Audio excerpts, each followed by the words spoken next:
Sana mapunta na kami sa TV. Gusto ko, papabili. Tulfo ka na. Papatulpo po namin yun. Para malalaman na. Bumibelo pa lang po ko ilang araw na kasi ko walang tulog. Baka bukas po pag kinaya ng katawan. Ito mga quiz na guys ha. Pag nagpatulpo to si ate, tapos maraming mga doktor dyan, tapos lahat pala ng mga doktor ay busy, tapos nadadama yung ospital ng Manila, hindi ko lang sabihin ng mangyayari nito kay ate. Kasi hindi naman niya alam kung ilan yung doktor dyan, kung ano pong ginagawa sa loob. Kasi pag may doktor naman, bakit naman hindi po asikasuin, di ba? Imposible talaga yun. Sa hotline nila, may sumasagot po kaya doon sa hotline nila? Yung isang doktor doon, imbis na i-assist niya kami, lumapit na nga ako sa kanya eh. Humihingi na ako ng tulong sa kanya eh. Tanong niya sa akin, sinong doktor mo? Wala pa nga kaming doktor, Dok eh. Hindi kami in-assist talaga. Di ba mili ka ng doktor? Tinatanong ko sinong doktor. Normal ka. Ayan na, ano na. Sabi po ni, shout out po kay Ma'am Alma. Halika dito. Sabi nila mayaman daw ako. Sabi ni naka-brace kasi. Okay naman ang anak. Bakit Hi, Mars. Magpatulfo? Anong kailangan? Pwede si Vivay na ano. Mars, ano na. Buti nung dinala ka sa ospital ng Maynila. Yung nasigaso ka. Bumubuildok pa daw siya. So, pag gusto may paraan, pag ayaw may 50-50 ka na kasi noon, Mars. Nung dinala ka doon. Wala. Lantang gulay ka na. Mukha. Kaya. Nina. Ito. Oh. Hi.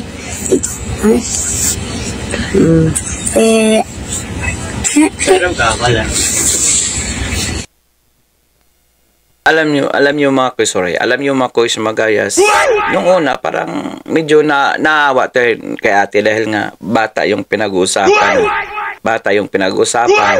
Tapos, yun nga, nagsusukada yung anak niya. Okay lang sana na yun. Okay na, di ba? Pero yung gagawa ka pa ng isa pang parang vlog na rin yan, di ba? Gagawa ka pa ng isa pang vlog, tapos nag-live ka talaga. Tapos gusto mo pa iparating kay Idol Raffy Tulfo na pwede naman pumunta muna siya sa Pamalaang Manila. O, di ba? Pag mo nang direct siya yung i-bypass yung Pamalaang Manila kasi mabait din naman yan si Ma'am Honey Lacuna. O, di ba? Pwede naman siyang matulungan doon kung ano pong problema ng ospital at kung may problema po ba itong si Ma'am Fatima, no? So, iwan ko lang kung ano pong, kung ipo-post talaga to ni ate, baka siya pa mabaliktad nito, ha? Alam naman yung privacy ng ospital. Di ba? Tapos, mayroon pang mga mukha doon na nasasali sa mga video niya. Pero sa totoo lang, nung siya, naawa po tayo. Kasi nga, bilang isang magulang, tapos ina din siya. So, naiintindihan natin yun. Pero yung gagawa ka pa ng live, so, about din naman pala doon, parang hindi na po maganda yun, ma'am.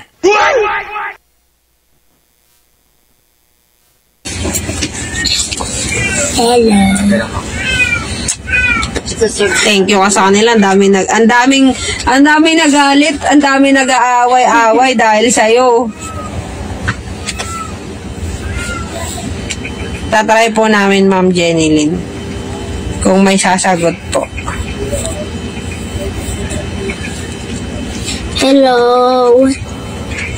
Sa inyo lahat. Salamat. Ito kayo, oh. Natatawa ko sa mga komento, ha. Sabi po ni Ma'am Melinda or kay Ma'am Elsie, Anarmax, maaliwalas nga ang mukha, sabi naman ni DJ RJF. Huwag mo nang antayin bukas. Ngayon na pumunta ka na kay Tulfo para malaman kung totoo mukha kang... Grabe ka naman. Sabi ni Animax, baka nagpanik lang si ate kaya ganun naging reaction at ganun nagawa niya. Siguro, sabi naman ni Sakura-san, ay di nag-iisip, di ka ba basta-basta gagalawin ng doktor pag hindi siya naka-assign sa iyo. Protocol ng medical practice nila yan ay may sapakat talaga. From Ma'am Melinda or kay Ma'am Melcy, matutuwa yan, makakasuhan din siya, mabigat din ang privacy violation. Melinda, Ana Max, dapat nga naging humble na lang siya. So, patuloy po natin. Pinag-antay, hindi po namin alam kung nasa na po yung nurse eh. Baka nag-leave na yon. Sobrang kahihiyan.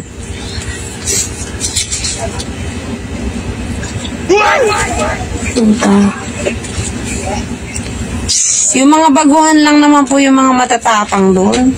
Pero merong isa doon na yung matanda na nurse doon sa emergency din. Nung last na hospital yung mama ko doon, pinalalabas nila lahat ng ng bantay. Parang ang tingin nila sa mga bantay doon sa gabal. Ako hindi ako lumabas ng time na yon. Kasi sabi ko sa kanila, lalabas ako, pero pag may nangyari sa nanay ko, sila yung mananagot. Kasi kaya nga nasa emergency, kailangan nila ng katulong, tingin nila sa mga bantay. Mga doon, walang kakwenta-kwenta, pinalalabas nila, tatawagin na lang daw pagka kailangan. Kaya ako hindi talaga ako lumabas nun eh.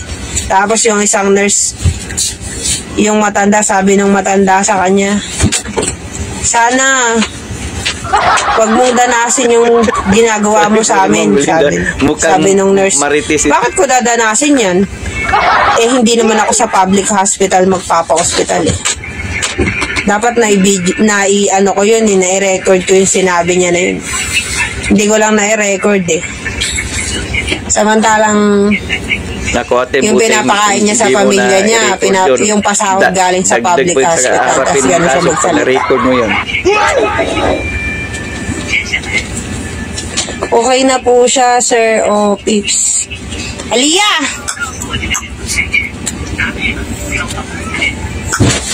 Why? Nahanap ka nila eh. Ito, makulit.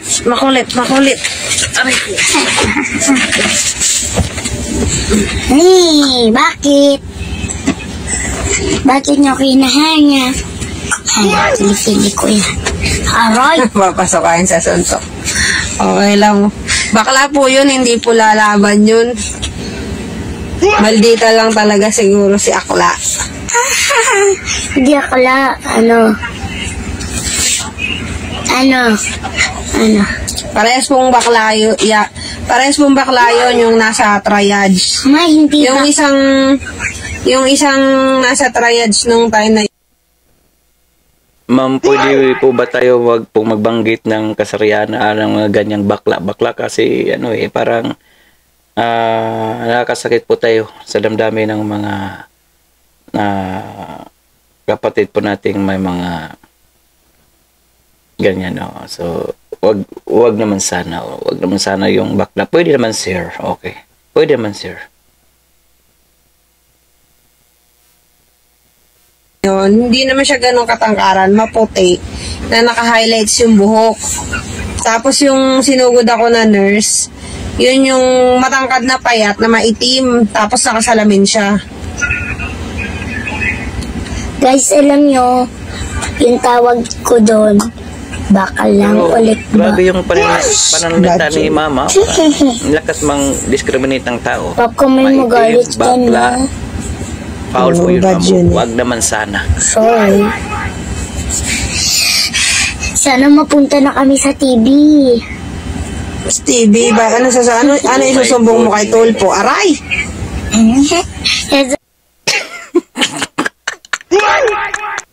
Narinig nyo? Anong narinig nyo?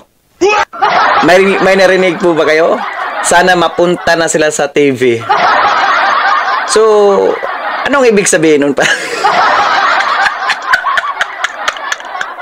Alam mo ate, napaghalataan na kayo. Oh, Magaling ka na, bibi. Bakit pa? Bakit pa? Sabi ba ng mama mo, pupunta kayo ng TV? Sorry ah. Dati naawa ko nito, pero karon parang pinapangarap ng bata na pupunta sila ng TV. Sana, bibi, wag mong pangarapin na yung mama mo maghimas rehas, bibi.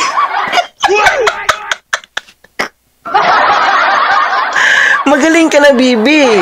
Pwede ka naman pumunta doon sa Pamalang Manila kay Mamani Laguna, kay Sir Servo, mga mababait po yan. Bakit sa TV mo papangarapin? Mag-audition ka ba doon? Sorry mga koys, mga guys.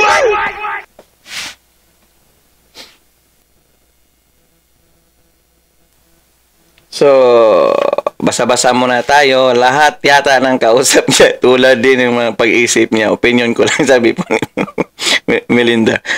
Elitas, to you too. May attitude din si ate. Gusto niya pagdating na asikaso agad.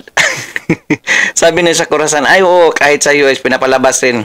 Kasi pag may emergency cases, mag-cause ka pa ng obstructions. Ano ba ito? Ngaw. Puro sablay. Sabi naman ni DJRJ, back to work. Nga lang ako, Dodoyte, na nasiwa ako sa pagmumukha ng babae. Yan, see you next vlog na lang. Ako, abangan ko ang episode nito. Maraming salamat po. Abangan po natin kasi gusto ng bata makita sa TV. Melinda, isa pa yung gender has nothing to do with her complaint. Baka sugurin siya nga. Kaya nga, mami, yung mga LGBT ba? Tapos, pwede naman ma-absurd, tapos yung taong gano'n, pwede naman magbanggit, parang discrimination din yung sabihin mo, bakla, maitim. Di po maganda yun. Pangarap nga nila maging artista. Sabi po ni Sakura sa pangarap daw maging artista. Sakura-san, agree with you. Damputin niyo ng security guard dahil nag-cause siya ng tension sa mga nandoon. Gusto pala talaga nila mag-viral kay SP. Sabi po ni Rosa Ruiz. Pero siguro natuturuan yung bata. Bakit gusto-gusto ng bata na pumunta sa TV? Kanang TV kay si Rafi Tulpo yun? Mukhang pretty face pa si Duite. Pagpatuloy po natin ito. Sabihin ko kay Tulpo. Wala kang alam nung nangyayari na yun. Hindi. Susulbong mo. Sasabihin ko. Ang mama ko.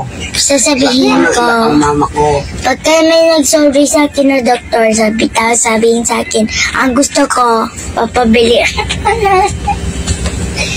Ba? Aray na. Ano sinasabi mo? Ay, narinig niyo? Mayroong ipapabili daw yung bata kay si Rafi Tolpo. Finish na. Paano pa kita tanggapin? Naririnig na to ni Idol Rafi Tolpo. buti na lang hinila ng nanay yung bata. Dahil pag hindi pa hinila ni nanay yung bata, magsalita pa yun na mayroong panghingin kay Idol Rafi Tolpo. Nako, bibi, wag ka. Nako, paano pa kayo tatanggapin ito ni Senator Rafi Tolpo? Iyan pala yung purpose nyo para pumunta doon.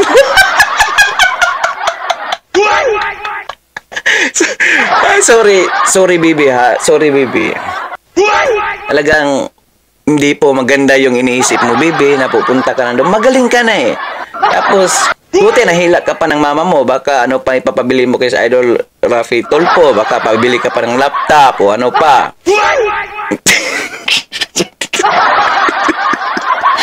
Sorry, Manguit. Parang may mali po talaga. Parang may mali po talaga. Parang may something din eh. Sabi ni Editas, isipin mo, dinala nila nanay niya sa emergency hospital, pinapalabas siya. Hindi siya lumabas, matigas ang ulo ni ate. Saan sinanla mo muna braces mo para sa fried bait na dinala ng anak mo? Buti nahila ni ate yung baby ha, kasi marami pala itong hingin kay Idol Rafi Tolpo. Patuloy natin.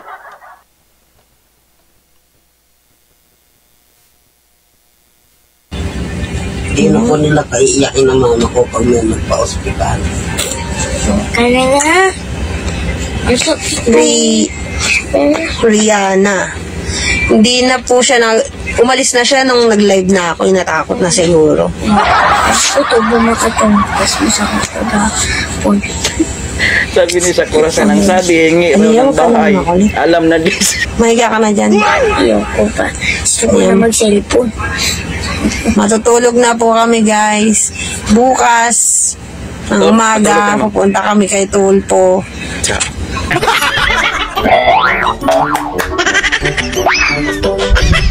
At dahil mabuto kayo sa dulo ng ating video, may karapatan po kayong mag-like, share, and subscribe. So for now, I'm gone. God bless all. Peace. Pilipinas, God first.